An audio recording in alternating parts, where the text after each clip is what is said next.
Penyaliban Yesus. Yohanes memberi kita beberapa informasi mengenai pertemuan Yesus dengan Pontius Pilatus. Pilatus memanggil Yesus menghadapnya dan bertanya, "Apakah engkau raja orang Yahudi?"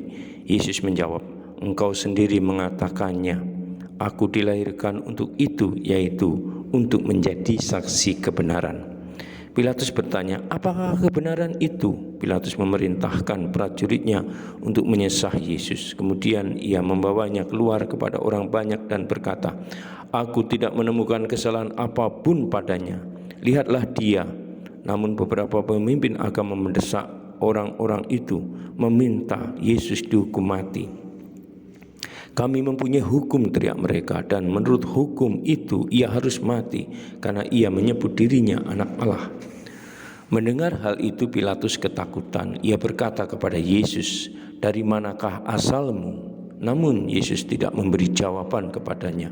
Maka Pilatus berkata lagi kepadanya, "Tidakkah engkau tahu bahwa aku berkuasa untuk membebaskan engkau dan juga untuk menyalibkan engkau?" Yesus menjawab, "Engkau tidak mempunyai kuasa apapun atas diriku jika kuasa itu tidak diberikan dari atas." Pilatus masih ingin membebaskan Yesus, namun orang-orang berteriak, "Jika engkau membebaskan orang ini, engkau bukan sahabat Kaisar. Setiap orang yang menyebut dirinya raja, ia menentang Kaisar."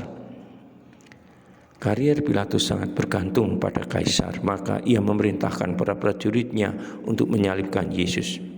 Yohanes menceritakan lebih banyak kata-kata terakhir Yesus di atas salib. Dekat salib Yesus berdirilah ibunya, saudari ibunya, Maria istri Kleopas dan Maria Magdalena. Melihat ibunya dan murid yang dikasihinya, barangkali Yohanes sendiri yang juga berada di situ, Yesus berkata kepada ibunya, "Ibu, itulah anakmu." Kemudian ia berkata kepada muridnya itu ibumu. Sejak saat itu murid itu membawa Maria ke dalam rumahnya. Sesudah itu Yesus berkata, "Aku haus." Mereka mengambil bunga karang yang telah dicelupkan ke dalam anggur asam dan mengunjukkannya pada bibirnya. Ketika ia mengecap anggur itu, Yesus berkata, "Sudah selesai." Kemudian ia menundukkan kepala dan menyerahkan rohnya. Saudara dan sahabatku, demikianlah kisah penyaliban Yesus yang disarikan oleh Heffernan dalam Yohanes 18 sampai dengan 19.